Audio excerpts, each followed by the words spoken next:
कर पाया और ईरान की तरफ से परमाणु खतरा इजराइल के वजूद के लिए गंभीर खतरा बन चुका है। ऐसे हालात में अमेरिका का इजराइल से धोखा अब एक ऐसी जंग का कारण बनने जा रहा है जहां या तो अब ईरान बचेगा या फिर इजराइल।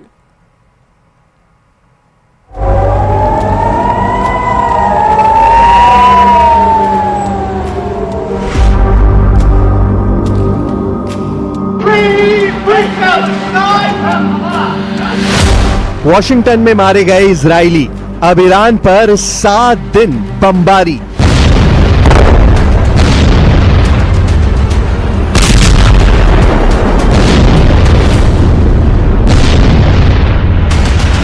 अमेरिका के वॉशिंगटन में 2 इजरायलियों को जिस तरह से फिलिस्तीनी समर्थक ने गोली मारकर हत्या की है, उसने इजराइल के प्रधानमंत्री नेतन्याहू का गुस्सा 7वें आसमान पर पहुंचा दिया है।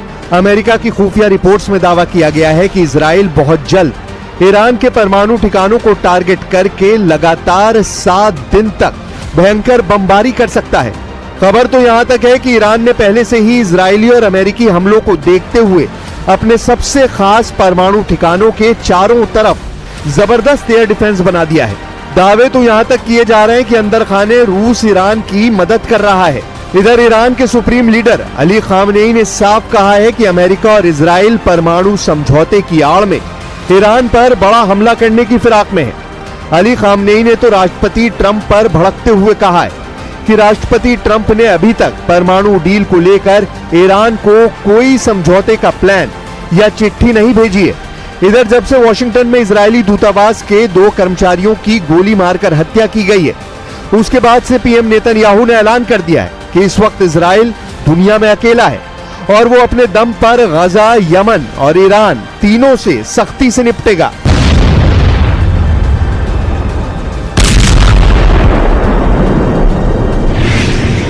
भड़क उठे नेतन्याहू, दुनिया में अकेला है इजराइल। अमेरिका में वॉशिंगटन डीसी में स्थित इजरायली दूतावास के 2 कर्मचारियों की हत्या के बाद अचानक इजराइल के तेवर बेहद सख्त हो गए। इजरायली एयरफोर्स ने लगभग 2000 किलोमीटर दूर ईरान के परमाणु ठिकानों पर हमले का प्लान बना लिया है। नेतन्याहू ने 2 टूक कहा है कि अब गजा, यमन और ईरान को लेकर इजराइल जरा भी नरमी नहीं बरतेगा। पीएम नेतन्याहू ने इजरायलियों की हत्या के बाद साफ कहा है कि दुनिया में इजराइल अब अकेला है और अपने दम पर दुश्मनों से निपटेगा।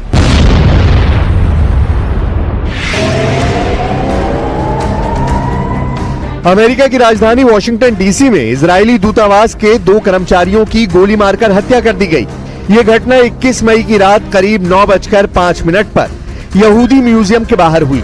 टाइम्स ऑफ इजराइल के मुताबिक हत्यारे ने फ्री फिलिस्तीन का नारा लगाकर दोनों को नजदीक से गोली मारी है। मृतकों में एक पुरुष और एक महिला शामिल है।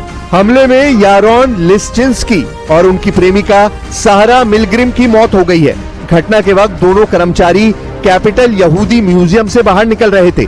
इजरायली दूतावास के प्रवक्ता ने कहा कि दोनों ने हाल ही में सगाई की थी और जल्द ही शादी करने वाले थे। पुलिस ने आरोपी को गिरफ्तार कर लिया है। उसकी पहचान इलियास रॉड्रिगेज के रूप में हुई है। उसकी उम्र 30 साल है। वो शिकागो का रहने वाला है।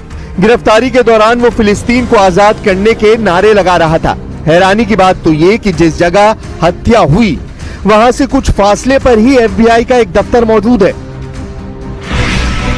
टारगेट पर परमाणु ठिकाने, अब ईरान पर 7 दिन बमबारी।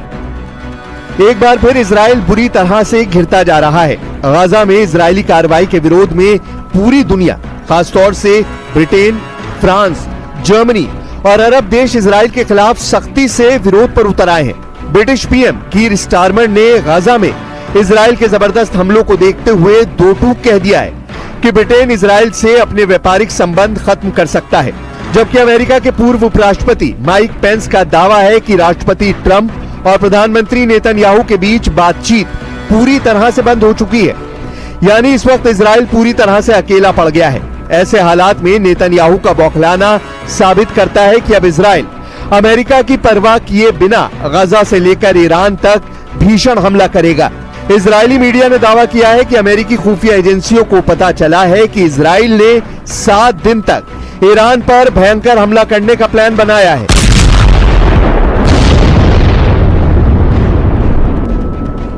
इजराइल ने ईरान के ऊपर हमले की तैयारी तेज कर दी है। एक्सियोस ने इजराइल के 2 सूत्रों के हवाले से बताया है कि अगर ईरान के परमाणु कार्यक्रम को लेकर अमेरिका और तेहरान के बीच चल रही बातचीत विफल हो जाती है तो इजराइल ईरान पर तुरंत हमला कर सकता है। इजराइल की खुफिया एजेंसी को लगता है कि वार्ता जल्द ही विफल हो सकती है। एक्सियोस ने यह भी बताया कि दोनों इजरायली सूत्रों ने अमेरिकन मीडिया की रिपोर्ट की पुष्टि की है, जिसमें कहा गया है कि इजराइल ईरानी परमाणु सुविधाओं पर संभावित हमलों की तैयारी कर रहा है। सूत्रों ने यह भी कहा कि किसी भी हमले के लिए 1 सप्ताह तक चलने वाले अभियान की आवश्यकता होगी और ये एक बार का हमला नहीं होगा। प्रधानमंत्री बेंजामिन नेतन्याहू ईरान और अमेरिका की परमाणु वार्ता के विफल होने का इंतजार कर रहे हैं, जबकि दूसरी तरफ ईरान के सुप्रीम लीडर अली खामनेई ने दो टूक कह दिया है कि ईरान अपने परमाणु हितों को ताक पर रखकर अमेरिका के सामने नहीं झुकेगा।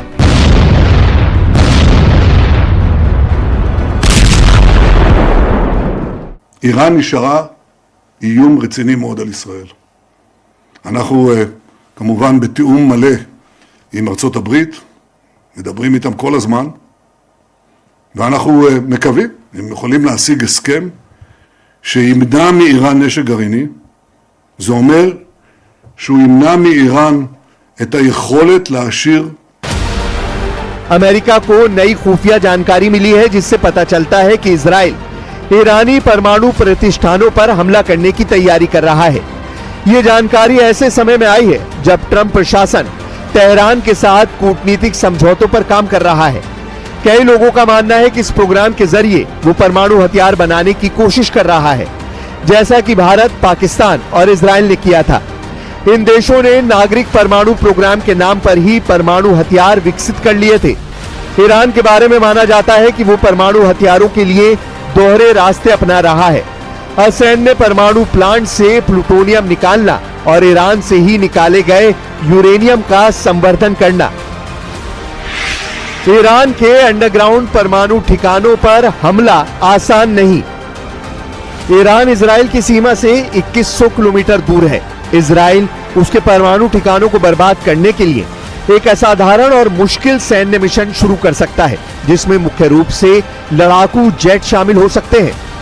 इन लड़ाकू विमानों को हवा में ईंधन भरने और अपने लक्ष्यों तक पहुंचने के लिए काफी दूर तक उड़ान भरने की जरूरत होगी। लेकिन यहां भी एक समस्या है। इजराइल की वायुसेना के पास ईरान के ऐसे परमाणु ठिकानों को नष्ट करने के लिए ना तो प्लेटफॉर्म है, ना ही विशेष हथियार। फोर्डो और नतांज जैसे अंडरग्राउंड परमाणु ठिकानों को नष्ट करने के लिए इजराइल को GBU-57 मैसिव ऑर्डिनेंस पेनिट्रेटर यानी MOP जैसे बम की जरूरत होगी, जिसका वजन 12 टन से ज्यादा है और 6 मीटर लंबाई है। GBU-57 यानी MOP मिट्टी में 61 मीटर नीचे घुसकर विस्फोट कर सकता है, लेकिन इसे केवल B-52 और B-2 जैसे अमेरिकी भारी बमवर्षक विमान ही ले जा सकते हैं, जो इजराइल के पास नहीं है। यानी इजराइल अपने दम पर ईरान के परमाणु ठिकानों को नष्ट नहीं कर सकता, उसे अमेरिका की जरूरत होगी और अमेरिका इजराइल की मदद को इस वक्त तैयार नहीं है। ऐसे हालात में इजराइल ईरान के अंडरग्राउंड परमाणु ठिकानों को निशाना बनाने के लिए स्वदेशी MOP बना सकता है। इजरायली MOP को या तो C-130 हरक्यूलिस विमान या फिर बैलिस्टिक मिसाइल से लॉन्च किया जा सकता है। इनमें से किसी भी प्लेटफॉर्म का इस्तेमाल करना रिस्की और तकनीकी चुनौतियों से भरा होगा। अब ऐसे हालात में इजराइल कैसे हमला करेगा, ये देखना होगा।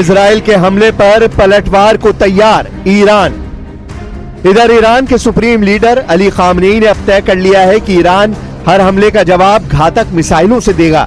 ईरानी कमांडर और ईरान की IRGC ने कुछ ऐसे फैसले किए हैं जो इजराइल और अमेरिका को बुरी तरह से डरा रहे हैं। ईरान के इरादों से ये लगभग साफ हो चुका है कि वो अब अमेरिका और इजराइल से कयामत तक जंग करने को तैयार है। अपने घातक शाहिद ड्रोन और 5 तरह की लंबी दूरी की घातक मिसाइलों को इजराइल ने हमले के लिए पूरी तरह से तैयार कर लिया है। खुद ईरान के इस्लामिक रेवोल्यूशनरी गार्ड कॉर्प्स यानी IRGC ने एक वीडियो जारी किया है जिसमें एक सुरंग के तहखाने में ईरान की बेहद घातक और नई मिसाइलें भरी पड़ी है। अंडरग्राउंड में ईरान का ज्वालामुखी मिसाइल सिटी में 1 लाख मिसाइलें। जरा इस वीडियो को गौर से देखिए। ईरान के इस्लामिक रेवोल्यूशन गार्ड कॉर्प्स यानी IRGC ने अंडरग्राउंड मिसाइल सिटी का खुलासा किया है। IRGC से जुड़े तस्नीम न्यूज ने दावा किया है कि अंडरग्राउंड बेस में ईरान ने क्रूज मिसाइलों को रखा है जिन्हें रणनीतिक रूप से दक्षिणी जल विध्वंसक जहाजों को निशाना बनाने के लिए डिजाइन किया गया है।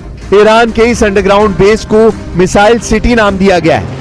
इसके साथ ही ईरान ने घोषणा की है कि वो नई विशेष मिसाइलों का निर्माण कर रहा है। ईरान के वीडियो में एक भूमिगत मिसाइल और ड्रोन कॉम्प्लेक्स दिखाया गया है। IRGC ने एक नई विशेष मिसाइल बनाने का भी दावा किया है। IRGC commander major general Hossein Salami और brigadier general Amir Ali Hajizade ने मिसाइल और ड्रोन के इस भंडार का दौरा किया है। इस वीडियो के जरिए ईरान ने अपनी मिसाइल ताकत दिखाने की कोशिश की है। वीडियो में IRGC commander major general Hossein Salami और brigadier general Amir Ali Hajizade को मिसाइल डिपो का दौरा करते हुए साफ देखा जा सकता है। हाजीजादे ने इस मिसाइल को सोता हुआ ज्वालामुखी कहा है। ईरानी दावों के मुताबिक अक्टूबर और अप्रैल में इजराइल के खिलाफ ईरान के कुछ ऑपरेशन में इस भूमिगत मिसाइल बेस का इस्तेमाल हुआ था। ईरान के जनरल अली मोहम्मद नैनी ने चेतावनी दी है कि ईरान इसी महीने नए अभ्यास और युद्ध अभ्यास शुरू करेगा। उसी दौरान नए मिसाइल और ड्रोन का भी खुलासा होगा। अब ऐसे हालात में इजराइल बिना अमेरिकी मदद के ईरान पर कैसे हमला करेगा, ये देखना दिलचस्प होगा।